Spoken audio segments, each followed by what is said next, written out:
Welcome to my YouTube channel pets haven.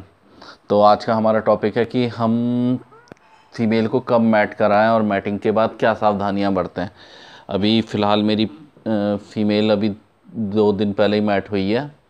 2 दिन पहले क्या, ये हुई है 4 तारीख में, तो आज 7-8 तारीख है, तो 3-4 दिन हो गए, लेकिन सेकंड मैटिंग नहीं हो पाई। एक ही मैटिंग हुई है इसकी, तो वो हुई है।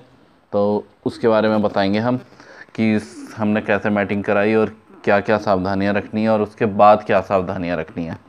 तो पहले तो आपको अपनी फ़ीमेल का फर्स्ट हीट जो है वो तो खाली छुड़वानी पड़ती है। उसके बाद मेरी फ़ीमेल 2 बार से लास्ट खाली जा रही थी, फिर उसके बाद हीट पे आई, इसने बच्चे भी दिए, अब नेक्स्ट हीट है। तो मैंने क्या सावधानियां बरती, तो इसके लिए मैंने सबसे पहले इसका टेस्ट करवाया। एक वजाइनल साइटोलॉजी टेस्ट होता है, वो करवाया लैब पे डॉक्टर से, और फिर एक होता है प्रोजेस्टेरॉन लेवल टेस्ट, वो करवाया। तो प्रोजेस्टेरॉन लेवल मेन होता है आपकी, अगर तो मान लो फीमेल खाली जाए तो आप ये करवा सकते हैं, या पहली बार है तो पहली बार में भी आप करवा सकते हैं, ताकि उसके बारे में एकदम कंफर्म हो जाए कि हाँ कब मैट करवानी है। क्योंकि दिन कंफ्यूज हो जाते हैं, कहते हैं लोग 10वें से 15वें दिन तक कभी भी करवाओ, लेकिन एक एक्यूरेट टाइम होना चाहिए, हम रेगुलर नहीं करा सकते। तो लास्ट टाइम मैंने 12वें और 14वें दिन करवाई थी मैटिंग। इस बार मैंने 11वें दिन और 13वें दिन करवानी थी, लेकिन 11वें दिन हुई है। तो वो प्रोजेस्टेरॉन के ऊपर है, तो वो मैं आपको अभी रिपोर्ट भी दिखाऊंगा, इसमें रिपोर्ट भी डालूंगा। तो प्रोजेस्टेरॉन लेवल का बहुत बड़ा रोल होता है, तो वो आपको चेक करवाना चाहिए अपने वेट से, डॉक्टर से। तो इसमें कोई ज़्यादा खर्चा नहीं है, लेकिन ये रहता है कि हाँ कंफर्म हो जाता है। बहुत से लोग खर्चा सोच के कि टेस्ट महंगा है और इस वजह से नहीं कराते हैं, और लैब दूर है। तो आपके आसपास भी, मेरे घर से भी कम से कम 40-45 किलोमीटर दूर लैब है, लेकिन लैब का जो सैंपल कलेक्ट करने वाला बॉय है वो घर पे ही आकर सैंपल लेके गया। तो कोई वो नहीं, उसके आने का चार्ज देना पड़ता है। तो आपके आसपास भी ज़रूरी नहीं कि घर के बराबर में ही लैब हो, थोड़ी दूर भी हो तो आप उससे कंसल्ट करें फ़ोन पे और बुला लें, तो इससे बहुत फ़ायदा होता है। और वेट को दिखाएं प्रोजेस्टेरॉन लेवल कितना होना चाहिए। नॉर्मली अगर तो आप मैट करवा रहे हैं तो प्रोजेस्टेरॉन लेवल 6 से 12 के बीच में होना चाहिए, मैट करवाने का सही टाइम होता है। बाकी आपका जो वेट पता है उसके ऊपर, तो ये एकदम सही वो रहता है, लेकिन अपने वेट से कंसल्ट ज़रूर करें और मैटिंग 2 बार कराएं। जैसा कि आपको दिख रहा है कि हाँ प्रोजेस्टेरॉन लेवल, जैसा कि आप जनरली सर्च करोगे तो उसमें ये दिखता है कि प्रोजेस्टेरॉन लेवल हर दूसरे दिन डबल हो जाता है। जैसे मेरी इस फीमेल का 9वें दिन सुबह 11 बजे का सैंपल लिया हुआ था, तो उसका प्रोजेस्टेरॉन लेवल आया था 3.97। तो यानी 9वें दिन वो 3.97 था, तो वो 11वें दिन 11 बजे तक, थोड़ा बहुत आगे पीछे 11 बजे तक उसका वो डबल हो गया होगा, यानी कि 7 से भी ऊपर पहुंच गया होगा। तो वो मेरे लिए राइट टाइम था, यानी 11वें दिन सुबह मॉर्निंग में राइट टाइम था। और उसके बाद नेक्स्ट 13वें दिन तो दोनों ही टाइम पे हो जाते हैं, लेकिन सेकंड मैटिंग हो नहीं पाई किसी कारणवश, तो कोई दिक्कत नहीं। तो ये हमारा वो था कि हाँ एक बार चेक करवा लेंगे तो हम कंफ्यूज नहीं हो पाएंगे। मतलब ये नहीं करना कि यार कब लेके जाना है। कभी कभी ये होता है स्टड बहुत दूर मिलता है, तो वहाँ लेके जाने की दिक्कत, तो आप टेस्ट करवा लें और कभी टेस्ट के एक्यूरेट ही स्टड से बात कर लें और वहाँ ले जाएं। अब उसके बाद की सावधानियाँ, अब उसके बाद जैसे अब ये आ चुकी है, अब ये खेल रही है, लेकिन सुबह से शांति थी, अभी खेलने लगी। तो उसके बाद की सावधानियाँ ये हैं कि इसे खाने में डाइट कुछ भी एक्स्ट्रा नहीं देनी है। लास्ट 15 या से 20 दिन तक कुछ भी एक्स्ट्रा नहीं देना। 15-20 दिन तक इसे नॉर्मल डाइट देनी है, जो आप दे रहे हो घर का खाना। गर्म चीज़ कुछ नहीं देनी है नॉर्मल डाइट में। मान लो आप इसे चिकन या अंडा या कोई गर्म चीज़ दे रहे हो तो वो बंद कर देनी है।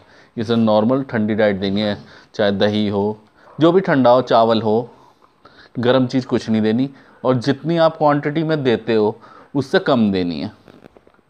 कम का मतलब ये है, जैसे मान लो एक दिन में ये 10 रोटी खा रही थी, तो 10 में से आपको 6 करनी है। ये नहीं कि बिल्कुल आधी कर देनी है, 5 करनी है, 4 करनी है। 10 में से 6 कर दो, सिर्फ 15 से 20 दिन तक। क्योंकि वो इसका एक तरह से फीटस का टाइम होता है बनने का, तो उस टाइम इसे ज़रूरत होती है, तो फीटस को बनने के लिए ज़रूरत होती है, तो उस टाइम बनता है। तो उस टाइम थोड़ी इसकी डाइट कम करनी चाहिए, 15 से 20 दिन। उसके बाद अपने वेट से कंसल्ट करके इसकी डाइट बढ़ा सकते हैं। तो शुरुआत में ये कुछ सावधानियां रखनी ज़रूरी हैं। और गरम कुछ नहीं देना है बिल्कुल भी, क्योंकि गरम से ये होता है कि कंसीव नहीं कर पाती, फीटस रह नहीं पाता।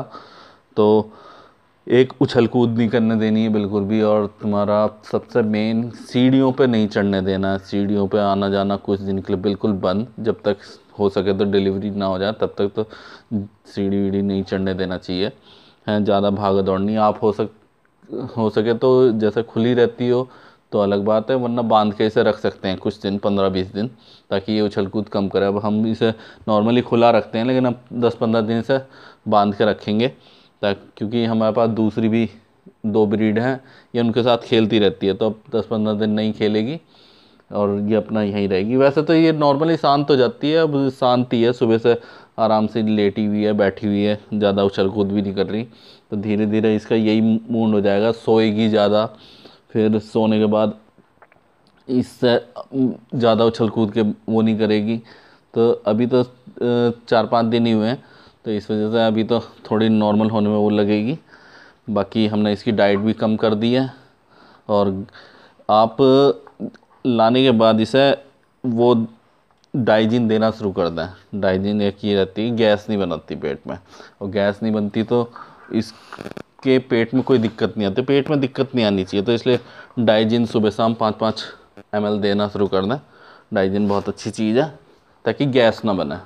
और नॉर्मल घुमा के लाएं, दौड़ाएं नहीं। तो रनिंग वनिंग जो है वो बंद करवा दें, नॉर्मल घुमा के ला सकते हैं आप सुबह शाम बस। और ज़्यादा उछल कूद नहीं करें, यही कुछ सावधानियां रखें, तब वो होगा। मान लो इससे अलग भी फिर भी कोई दिक्कत आती है आपकी, मैट करवा रहे हो बार बार, 1 बार 2 बार 3 बार, और फिर भी दिक्कत आ रही है, अब ये चली गई अपना। अगर आपको कुछ दिक्कत है, मान लो आपकी ने 2-3 बार मैट करवा चुके हैं और फिर भी कंसीव नहीं कर पा रही है, तो आप मुझे कमेंट बॉक्स में लिख के अपनी प्रॉब्लम बता सकते हैं। तो मैं आपको जो मेरे को कंसल्ट की हुई दवाइयाँ हैं, मैं उनके बारे में बता सकता हूँ कि आप इनका यूज़ करिए। इंजेक्शन है उसका यूज़ करिए, टैबलेट्स हैं उनका यूज़ करिए। वो आप मुझे कमेंट बॉक्स में लिख के बता दीजिए, मैं आपको बताऊँगा। और जो कोई नए हो मेरे इस चैनल पे, वो इस चैनल को लाइक कर देना, सब्सक्राइब कर देना, और कमेंट बॉक्स में कमेंट ज़रूर कर देना। और सब्सक्राइब कर दोगे तो मैं आगे ही आपकी तरफ से हौसला मिलेगा, और मैं आगे ऐसी ही नई नई वीडियो बनाते रहूँगा। और बाकी मेरी कुछ और जानकारियाँ चाहिए पेट से रिलेटेड या डॉग से रिलेटेड हैं, तो वो आपको मेरी पिछली वीडियो में मिल जाएंगी। किसी नए टॉपिक पे आपको वीडियो चाहिए तो आप मुझे बता सकते हैं कमेंट बॉक्स में कमेंट करके, तो मैं नए टॉपिक पे वीडियो बना दूँगा। तो फ्रेंड्स, फिर मैं आपको अब कुछ दिनों बाद, यानी कि अभी तो आपको इसको कुछ देखने का नहीं है, लेकिन जब इसे 1 महीना हो जाएगा 30 दिन, तो मैं आपको इसकी वो दिखाऊंगा कंडीशन, कि 1 महीने बाद कैसी होती है, कैसे पहचान कर सकते हैं आप, क्या साइन मिलते हैं। फिर उसके बाद मैं आगे की वीडियो बनाऊंगा। तो मिलते हैं अगली वीडियो में, तो देखते रहिए पेट्स हेवन। Okay bye.